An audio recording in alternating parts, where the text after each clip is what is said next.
కళ్ళు మూసినట్లయితే ప్రార్థన చేసుకుందాం. స్తోత్రం తండ్రి, మహోన్నతుడా, మహాపరిశుద్ధుడా, జీవముల తండ్రి, నీ బంగారు పరిశుద్ధ నామమునకు స్తోత్రాలు చెల్లిస్తున్నాం నాయన. ఇదిగో ప్రభా, ఈ రాత్రి కాల సమయంలో తిరిగి నీ వాక్యం నేర్చుకోవడానికి నీ పాసను మనందరూ నడిపించిన విధానం బట్టి వందనాలు చెల్లిస్తున్నాం నాయన. రావాల్సిన ప్రతి బిడ్డను కూడా సకలం నడిపించి దేవా నీ వాక్యం నేర్చుకోవడానికి కృప దయచేయము.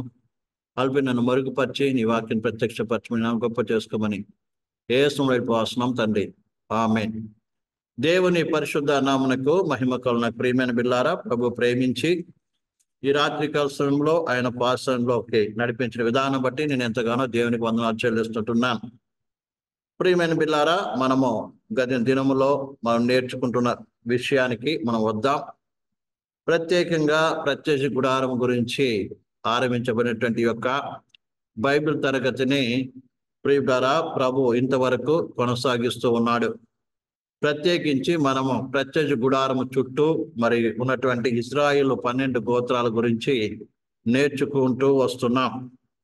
ప్రియమైన బిడ్డలారా, మరి మనం ఈ దినమున మరి ఎఫ్రాయిం యొక్క గోత్రం గురించి ప్రియమైన బిడ్డలారా నేర్చుకోబోతున్నాం. గత దినాల్లో మరి ఎఫ్రాయిం గురించి యొక్క కొన్ని విషయాలను మనం నేర్చుకున్నాం.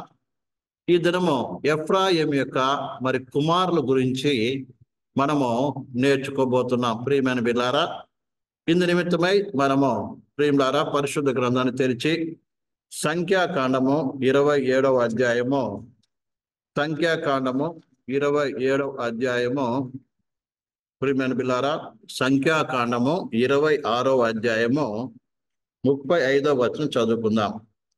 ఎఫ్రాయిము పుత్రుల వంశములు ఇవి: సుతాయిలు సుతాహు వంశస్థులు, బెకారీయులు బెకారు వంశస్థులు, తహానీయులు తహాను వంశస్థులు. వీరి సుతాలాహు కుమారులు ఎరానీయులు ఎరాను వంశస్థులు. వీరు ఎఫ్రాయిం వంశస్థులు. వ్రాయబడిన వారి సంఖ్య చొప్పున వీరు 32,500 మంది. వీరు యేసేపు పుత్రుల వంశములు. ఇక్కడ యేసేపుకి ప్రియమైన ద్వారా ఉన్నటువంటి మొట్టమొదటి కుమారుడు యొక్క పేరు ఏంటంటే ప్రియం ద్వారా సుతాలహు. అర్థమైందండి? ఏం పేరు అది? మొట్టమొదటి కుమారుని పేరు ఏం పేరు? సుతాలహు. సుతాలహు అనగా ప్రియం ద్వారా నూతనంగా ఏర్పరచబడిన వారు లేక నవీకరణ అని అర్థం. నూతనముగా ఏర్పరచబడిన వారు లేక నవీకరణ అంటే నూతన పరచబడటం అని దాని అర్థం అండి. నా మాట అర్థమవుతుందండి? నూతన పరచబడిన వాడు లేక నూతన పరచబడుట అని దాని యొక్క భావము. ఇక్కడ మనము ఎఫ్రాయిం యొక్క గోత్రములో ఉన్నటువంటి యొక్క మొదటి కుమారుని యొక్క లక్షణం ఏంటంటే నూతన పరచబడుట. అంటే మనము దేవుని వాక్య ప్రకారం మనము ఆలోచించినప్పుడు మనమందరము కూడా అనగా రక్షణ పొందిన ప్రతి విశ్వాసి కూడా నూతన పరచబడిన వ్యక్తులుగా మనం చూస్తాం. అర్థమైందండి? నూతన పరచబడిన వ్యక్తులు, అలాగే నూతన పరచబడుతున్న వారముగా ఉన్నాము. మనం 2 కొరింథీయులకు రాసిన పత్రిక 6వ అధ్యాయం 17వ వచనం చూసినప్పుడు ఎవడైనను క్రీస్తునందు ఉన్న ఎడల వాడు నూతన సృష్టి, పాతది గతించెను, సమస్తము నూతనమాయను అని దేవుని వాక్యం చెప్తుంది. మళ్ళీ ప్రభు అయినటువంటి యేసు క్రీస్తు మరి నూతన సృష్టిగా మనం చేసి ఏం చేశాడు? మన ఏర్పాటు చేశాడు. ఈ విషయాన్ని మనం మర్చిపోకూడదు. అర్థమైందండి?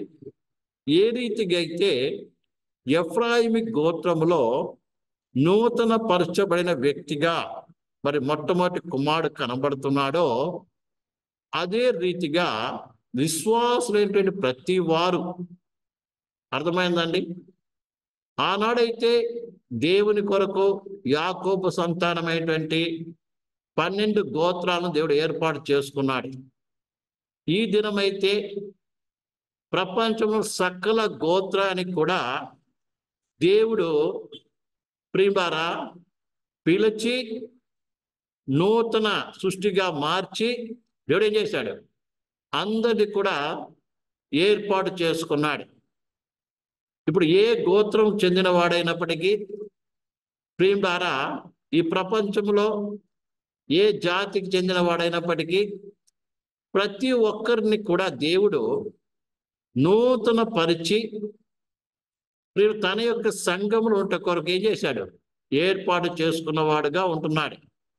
ఈ విషయాన్ని బాగా అర్థం చేసుకోవాలి.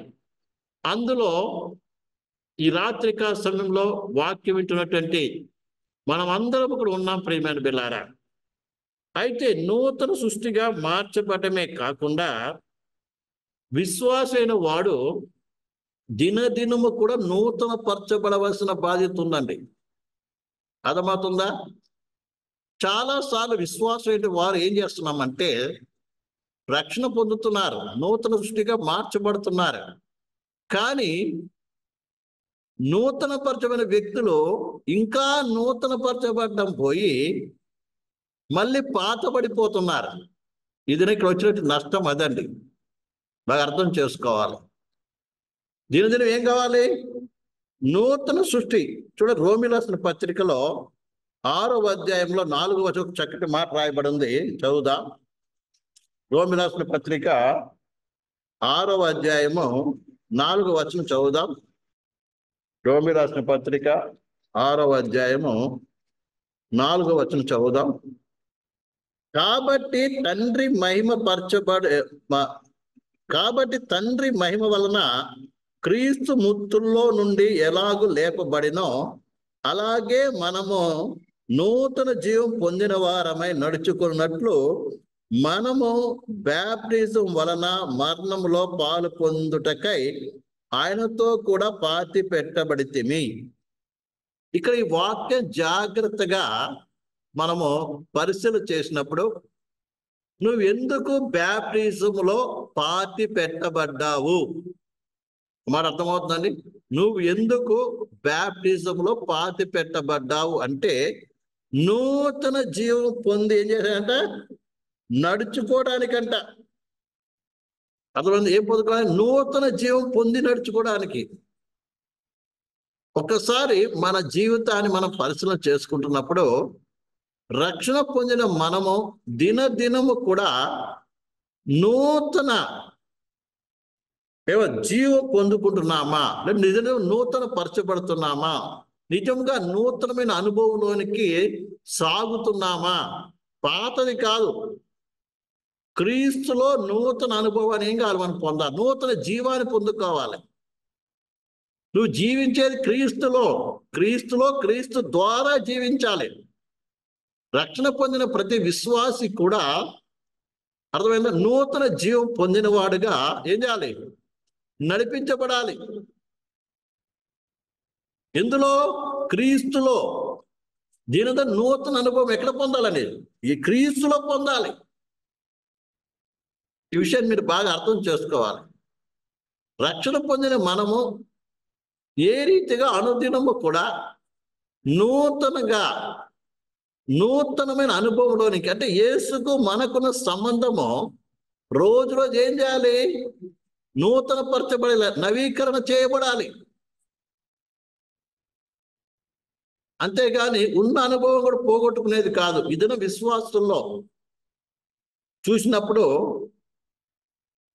ప్రియులారా వారిలో ఉన్నటువంటి యొక్క నూతన సృష్టి లేదా నూతన జీవం పొందిన అనుభవంలో ఏం చేస్తున్నారు తెలుసా? వదిలేస్తున్నారు, వెనక్కి వెళ్తున్నారు, ముందుకు వెళ్ళట్లేదండి. ఉదాహరణ ఇజ్రాయెల్ ప్రజలతో దేవుడు అన్నాడు, ఒకసారి కానాను ప్రవేశించి దగ్గరికి వచ్చినప్పుడు ఇప్పటి నుంచి ఇప్పటి వరకు నడిచిన మార్గం కాదు, కానీ ఇక్కడి నుంచి ఏం చేయాలి? ఈ మార్గాన్ని గుర్తు పెట్టుకోవాలి. ఇప్పుడు నడిచిన మార్గం కాదు, ఇక్కడ వరకు నూతన మార్గం నడుస్తున్నారు, కాబట్టి జాగ్రత్త నడవండి ప్రియులారా. అందుకే క్రీస్తునందు నూతన సృష్టిగా చేయబడిన ప్రతి ఒక్కరు కూడా అనుదినం నూతనమైనటువంటి జీవాన్ని పొందిన వారికి ఏం చేయాలి మనము నడుచుకో అంటే దినదినము క్రీస్తులో నూతన అనుభవాన్ని, నూతన సంతోషాన్ని, నూతన ఆనందాన్ని, నూతన బలాన్ని ఏం చేయాలి మనము పొందుకొని ముందుకు అడుగులు వేయాలండి. చాలా మందిలో ఈ అనుభవం లేదు. మరొక వాక్యం చదువుదాం ప్రియులారా, ఒకసారి చదువుదాం ప్రియులారా. ఎఫెసీ 2:15 మనం చూసినప్పుడు, 2:15 చూసినప్పుడు మనల్ని నూతన పురుషునిగా చేశాడంట. అర్థమైందండి? దానికి ముందేమో నూతన సృష్టిగా దేవుడు చేశాడు, రెండవది నూతన పురుషుడిగా చేశాడు. ఎందుకంటే నూతన జీవం పొంది నడుచుకోవడానికి, మన నూతన పరచబడి నూతన సృష్టిగా చేసిన ఎందుకు, నూతన పురుషుడిగా చేసిన ఎందుకు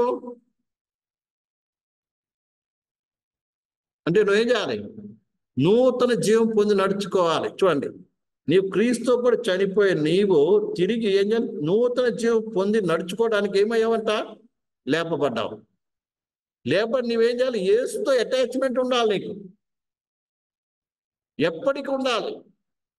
అటాచ్మెంట్ ఉండడమే కాదు, ఆయనతో కలిసి నడవాలి, ఆయన వెంబడించాలి. ఆయనతో కలిసి నడుస్తున్నప్పుడు దినదినము కూడా ఏమవుతుంది, నీకు ఒక నూతన అనుభవం వస్తుంది, నూతన ఉత్తేజం, నూతన ఉజ్జీవం వస్తుందండి. దీనికి చాలా మందిలో ఉజ్జీవం తగ్గిపోవడానికి, లేక జీవితం బోరు కొట్టడానికి రకరకాలుగా ఇది ఏస్తూ నడవటం అంటే ఏమవుతుంది, చాలా మందికి బోరింగ్గా ఉంది. అందుకే దానికి చాలా మంది ఏం చేస్తారంటే టైం పాస్ చేస్తారు. చాలా మంది బోర్ కొడుతుంది, టైం పాస్ చేస్తున్నాం. అర్థమైందండి? ఆ టైం పాస్ కొరకు ఏం చేస్తారంటే రకరకాల పనికిరానివి గేమ్స్ ఆడతారు.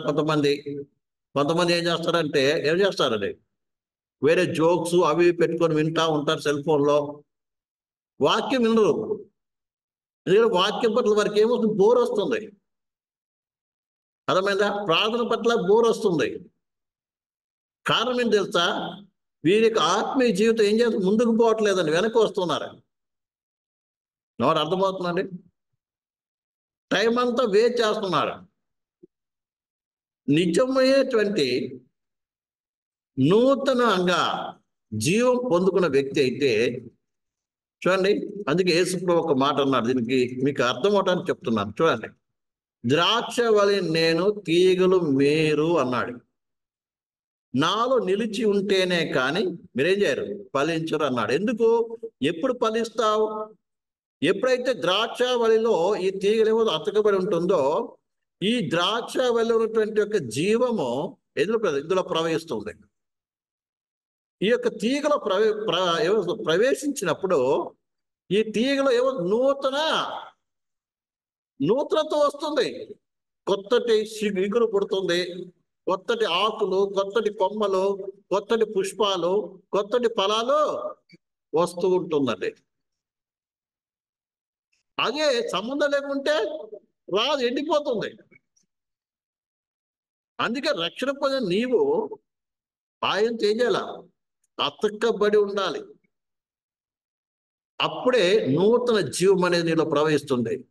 అప్పుడు నీలో నూతన ఉత్తేజం, ఉజ్జీవం అనేది ఏం చేస్తుంది, ఎప్పుడు ఇలా పొంగుతూ ఉంటుంది.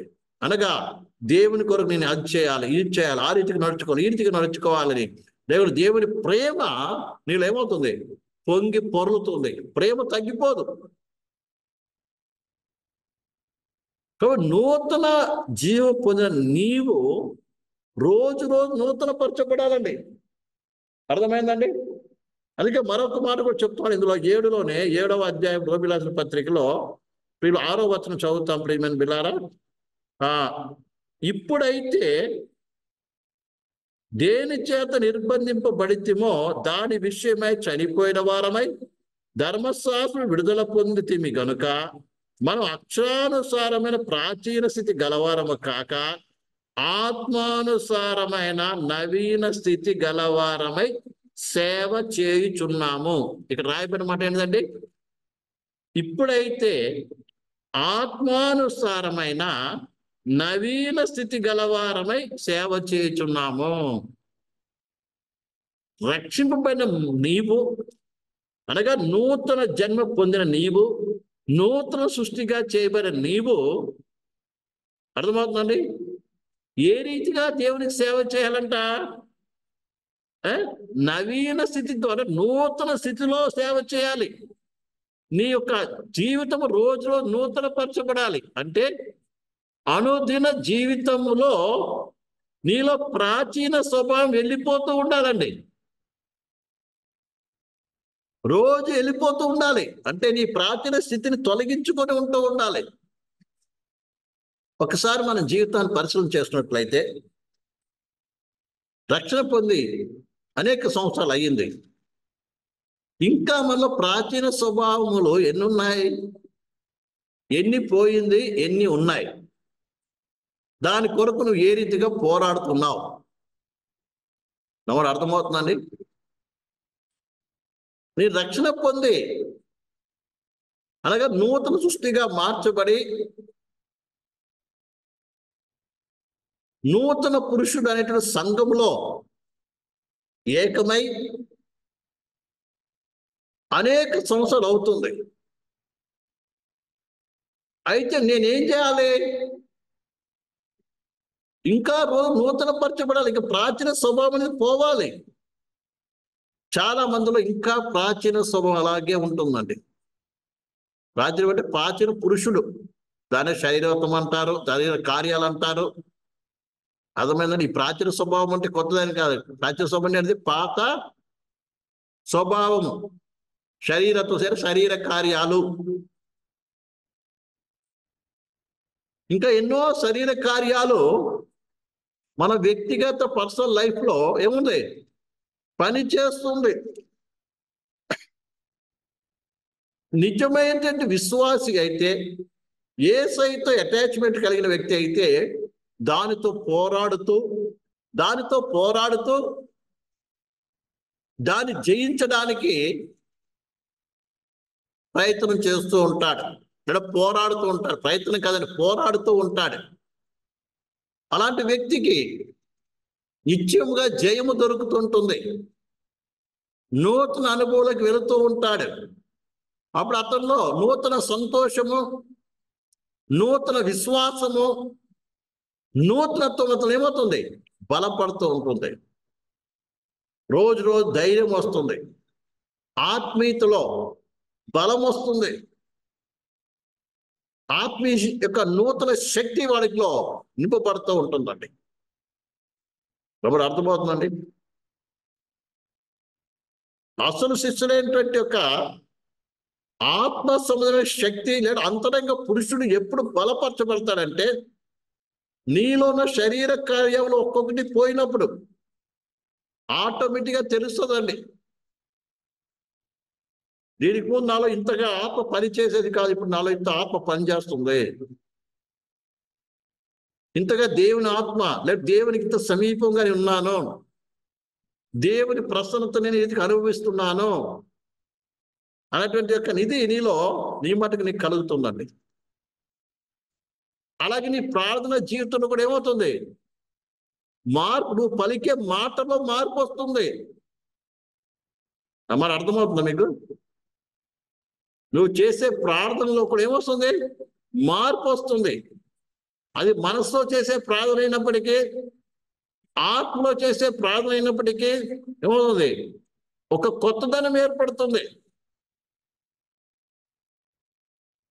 పౌలులాగా ఏం చేస్తావు తెలుసా? ఆత్మలో ప్రార్థన చేస్తావు, మనసుతో ప్రార్థన చేస్తావు, ఆత్మలో పాడతావు, ఆత్మలో ఏం చేస్తావు, ప్రార్థిస్తావు, ఆత్మలో పాడతావు. కొంతమంది కేవలము పాటలు పాడినప్పుడు, గట్టిగా చప్పట్లు కొట్టినప్పుడు, లేదా పాటలు 4 సార్లు రిపీట్ చేసినప్పుడు అప్పుడు మాత్రం నింపబడి అన్ని భాషలు అది కూడా 4 మాటలు చెప్పిందే చెప్తూ ఉంటారు. అంతే. 10 సంవత్సరాలైనా 15 సంవత్సరాలైనా అంతే ఉంటుంది. ఎక్కువ నీలో రాదు. అదే ఆత్మీయంగా నూతన పరచబడుతున్న వ్యక్తి అయితే ఏమవుతుంది? ప్రేమారా, ఆత్మలో ఏం చేస్తాం? ఆత్మలో ప్రార్థిస్తావు, ఆత్మలో ఏం చేస్తావు? పాడతావు, మనసుతో ప్రార్థన చేస్తావు, మనసుతో ఏం చేస్తావు? పాడతావు. అలాగే అది కాకుండా విశ్వాసము, అలాగే పరిశుద్ధత విషయంలో ఏమొస్తుంది? వైరాగ్యం వస్తుంది. ఇంకా నేను దేవునికి దగ్గర అవ్వాలనే విషయం ఆశ నీలో పెరుగుతుంది.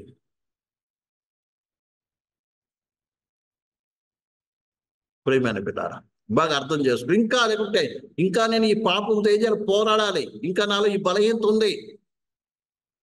చూడండి, ఆత్మీయతను ఎదుగుతున్న కొలిది ఇంకా మన లోపల ఎక్కువ కనబడుతుంటుంది. తెలుసా మీకు? ఆత్మీయతను ఎదుగుతున్న కొలిది అనగా దేవునికి దగ్గర అవుతున్న కొలిది మనలో ఇంకా లోపాలు ఎక్కువ కనబడతాయి. నేను ఇందులో మార్చుకోవాలి, ఇందులో మార్పు రావాలి, ఇందులో మార్పు రావాలని ఇంకా దేవుని దగ్గర తగ్గించుకొని విరిగి నలిగిన మనసు ఏం చేస్తావు? నువ్వు ప్రార్థిస్తావండి. తెలుసా మీకు అందరికి?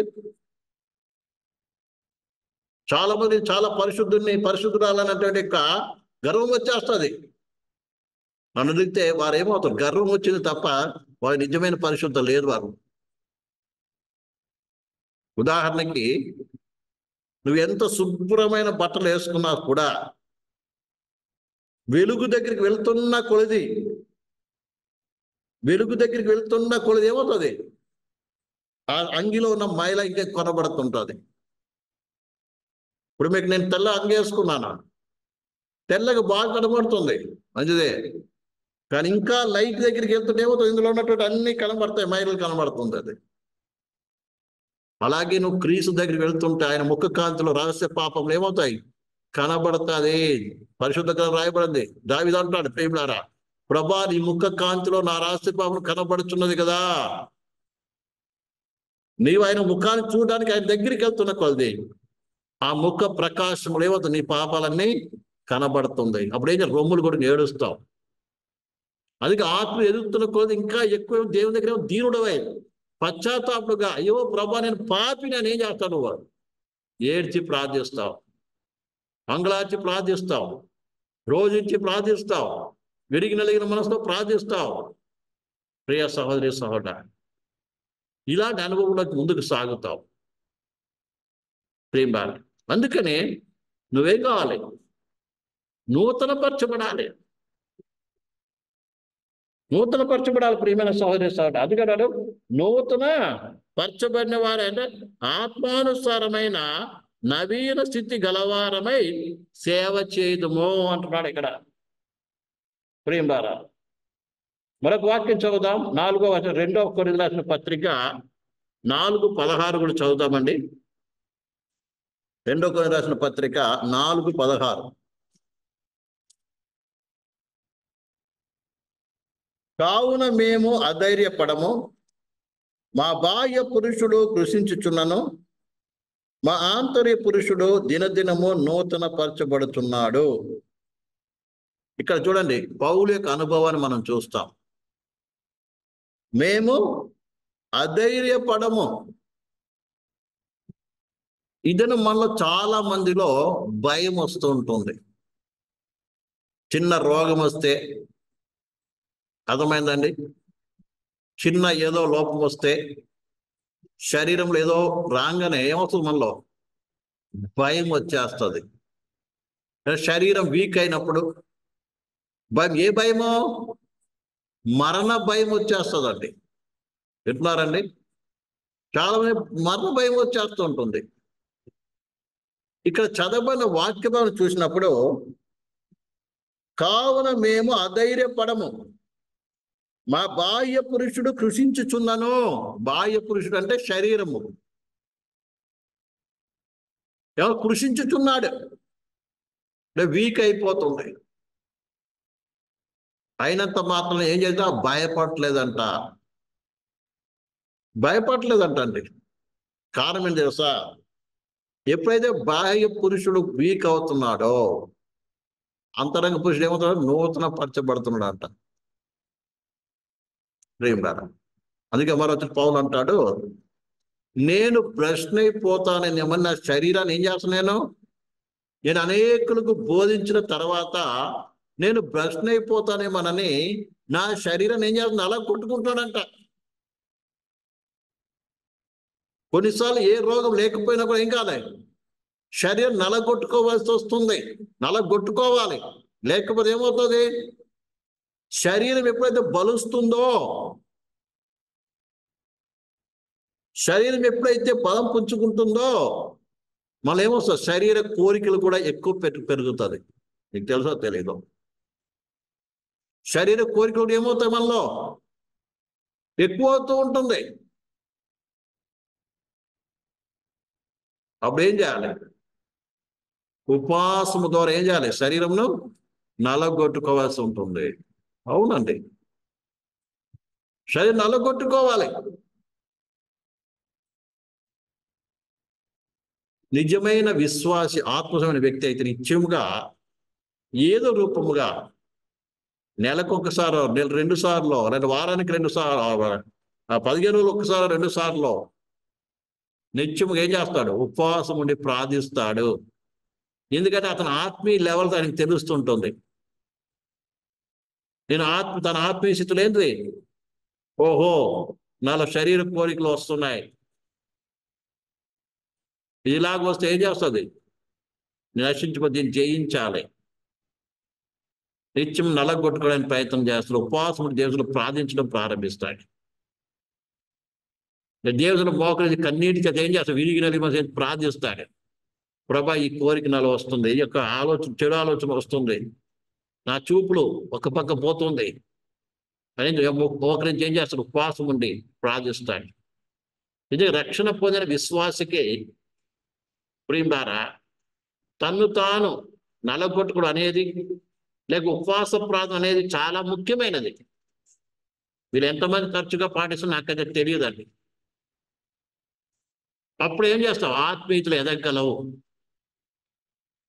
ఇక్కడ బాహ్య పురుషుడు క్షీణించిపోతున్నప్పటికీ ఆంతర్య పురుషుడు ఏమవుతున్నాడు, దినదినము నూతన పరచబడుతున్నాడంట. ప్రేమైన బిడ్డారా, విషయాన్ని మనం బాగా అర్థం చేసుకోవాలి. కొన్నిసార్లు ఈ శరీరం అదుపు చేయటం కొరకు, ఈ బాహ్య పురుషుణ్ణి క్రమపరచుట కొరకు శ్రమలు కూడా పంపిస్తాడు. శ్రమల ద్వారా కూడా ఏం చేస్తాడు, నల్లగొట్టబడతాం. విషయాన్ని బాగా మనం అర్థం చేసుకోవాలి. 2 విధాలుగా నల్లగొట్టబడదు. ఒకటి, శరీరం యొక్క బలహీనత ద్వారానే, రోగము అనారోగ్యత వచ్చుడు ద్వారానో నల్లగొట్టబడతాం. లేదా మనం నల్లగొట్టుకోవడం, బలహీనపరచుకోవటం. మూడోది, శ్రమల ద్వారా ఏమవుతాం, మనం నల్లగొట్టబడతాం. అప్పుడు కూడా ఏం చేయాలి, మన అంతరంగ పురుషుడు నూతన పరచబడటానికి దానికి దేవుడికి అప్పచెప్పుకోవాలి. ప్రభా, నేను నూతన పరచబడాలి, నేను నూతన పరచబడాలి అని ఏం చేయాలి, మనము ప్రభు ఆత్మను అప్పచెప్పుకోవాలండి. ఎందుకంటే మనం నూతన సృష్టిగా చేయబడ్డాం, నూతన పురుషుల్లో ఉన్నాం. ఎందుకు నూతన పురుషులో ఉన్నామని చెప్తున్నామంటే, నూతన పురుషుడు అనేటువంటి సంఘాన్ని చూపిస్తుంది. అక్కడ నూతన పురుషుడు అనేది ఏంటి, సంఘాన్ని. ఆ సంఘంలో మనం ఒక ఆయముగా ఉన్నాము. ఆ సంఘంలో అతకబడి ఉన్నట్లయితే నిత్యం ఏమవుతావు, నువ్వు నూతన పరచబడతావు. ప్రియసాలు బాగా అర్థం చేసుకోవాలి. అందుకే నూతన సృష్టిగా ఉన్నావు. ఏం చేయాలి, నూతన స్వభావం గలవారమ్మకి ఏం చేయాలి, ఆయన సేవించడం నేర్చుకోవాలి. దీని నూతన పరచబడడం నేర్చుకోవాలి. ప్రియులారా, అటు కృపలు ఎదురైన కొరకు మన జీవితానికి రాజు అప్పగించుకుందాం. దేవుడి వాక్యాన్ని జీవించడం కాక కళ్ళు మూసుకుందాం, ప్రార్థన చేసుకుందాం. హల్లెలూయా, స్తోత్రం, పరిశుద్ధుడా స్తోత్రం. పరలోకపు తండ్రి నీకు స్తుతులు, జీవముల దైవమా స్తుతులు, సర్వశక్తి గల దైవమా నీకు స్తుతులు, పరిశుద్ధుడా నీకు స్తుతులు, పరలోకపు తండ్రి నీకు స్తుతులు ప్రభు. హల్లెలూయా, ప్రైజ్ గాడ్. తండ్రి దైవమా నీకు స్తోత్రం, పరిశుద్ధ దైవమా నీకు స్తుతులు, పరలోకపు తండ్రి నీకు స్తుతులు, పరిశుద్ధ దైవమా నీకు స్తోత్రం, సర్వశక్తి గల దైవమా నీకు స్తోత్రం, పరిశుద్ధ దైవమా నీకు స్తోత్రం, సర్వశక్తి గల దైవమా నీకు స్తుతులు, జీవముల దైవానికి స్తోత్రం, సర్వశక్తిమంతుడానికి స్తుతులు ప్రభు. Hallelujah. Thank you Jesus. Thank you Lord, thank you Lord, thank you Lord, thank you Lord. దేవుని వాక్యం విన్న ప్రియ సహోదరి సహోదర, నూతన సృష్టిగా సృజింపడిన నీవు దినదినం నూతన పరచబడుతున్నావా? దినదిన నూతన పరచబడుతున్నావా? నీ మనసు నూతన పరచబడిందా? నీ చిత్త వృత్తి అందు నూతన పరచబడిన వాడిగా ఉన్నావా? నూతన స్వభావాన్ని నువ్వు ధరించుకున్నావా? ఒక్కసారి పరిశీలన చేసుకుందాం. Hallelujah. Praise God, praise God, praise God, praise the Lord, praise the Lord, praise the Lord. Hallelujah. దేవుని సంఘంలో ఉన్న నీవు నూతన పరచబడిన వ్యక్తిగా ఉండాలి. నూతన పరచబడకపోతే ప్రయోజనం లేదు. అందుకే పాతైన పులిపిండి నీ దగ్గర తీసి పారవేయి, అప్పుడే నువ్వు కొత్త పిండి అవుతావు, కొత్త ముద్ద అవుతావని దేవుని వాక్యం చెప్తుంది. మళ్ళీ ఏ పాతది ఉన్నా దాన్ని తొలగించుకోవడానికి మనం ప్రయాసపడాలి, ప్రార్థించాలి. హల్లెలూయా. ప్రయోజనం తన దైవమాస్తుతుడు, పరిశుద్ధాస్తుతుడు, పవిత్రాస్తుతుడు, గొప్ప దైవమా స్తోత్రములు. దీని నూతన స్వభావం, దీని నూతనం ఏంటంటే ప్రియమైన వెళ్ళారా మనసును. హల్లెలూయా. Praise God. హల్లెలూయా. నూతన పరచబడ్డానికి మన జీవితాన్ని అప్పగించుకుందాం. పరిశుద్ధాత్మ దేవ, నేనటి అనుభవంకి సాగాలయ్యా. నూతన సృష్టి ఏమైనా చేశావు, నూతన స్వభావం నాకు ఇచ్చావు, నూతన పురుషులను చేర్చావు. అయితే ఇంకా నేను నూతన పరచబడాలి, ఇంకా ముందుకు నడవాలి ప్రభా. ఇంకా నాలో ప్రాచీన స్వభావం ఎంతో ఉంది, ఇంకా నాలో శరీర సంబంధమైనటువంటి స్వభావం ఎంతో ఉంది. ఇంకా నేను మార్పు చెందాలి ప్రభు. పరిశోధనకు సహాయం చేయండి. నూతన వ్యక్తి యథార్థమైన జీవితం కావాలి, యథార్థమైన భక్తి ధరించుకోవాలి. నీ జ్ఞానం నాకు కావాలి, పొందుకోవాలి ప్రభు. కృప చూపి సహాయం చేయమని మన జీవితం అప్పగించుకొని ప్రార్థన చేసుకున్నాం. హల్లెలూయా. స్తోత్రం, స్తోత్రం, స్తోత్రం, స్తోత్రం, స్తోత్రం. పరిశుద్ధమైన తండ్రి, పరలోకపు దైవ మహాజీవముల తండ్రి, ఈ రాత్రికాల సమయంలో నువ్వు ఇచ్చిన నీ మాటల్ని ప్రజలకు తెలియపరచుంటుండగా నూతన సృష్టిగా చేయబడిన మేము దినదిన నూతన పరచబట్టకు కృప దయచేయండి. నమ్మకమైన తండ్రి, నూతన నవీన స్వభావం గలవారికి నేను సేవించుటకు, నూతన స్వభావం ధరించుకోవడానికి, నీ చిత్తం పరిపూర్ణంగా తెలుసుకోవడానికి, అలాగే నవీన స్వభావం ధరించుకొని నేను నిలబడేటువంటి కృపాపై మళ్ళీ ఒక్కొక్కరికి దయచేయమని, దీవించమని, సహాయం చేయమని నా గొప్ప చేసుకున్నాను. నీ వాక్యానికి నేను సమర్పిస్తాను. యేసుమై ప్రాసనం తండ్రి. ఆమేన్. నా తండ్రి దేవుని ప్రేమ కుమారుడైన యేసుక్రీస్తు కృపయు పరిశుద్ధాత్మగా నేను సహవాసం ఇప్పుడు మన లోపల సకల పరిశుద్ధులు కూడా ఆయన రాకడ పర్యంతం తోడే నడిపించును గాక. ఆమేన్. అందరికి కూడా యేసుక్రీస్తు వందనాలు. Praise the lord.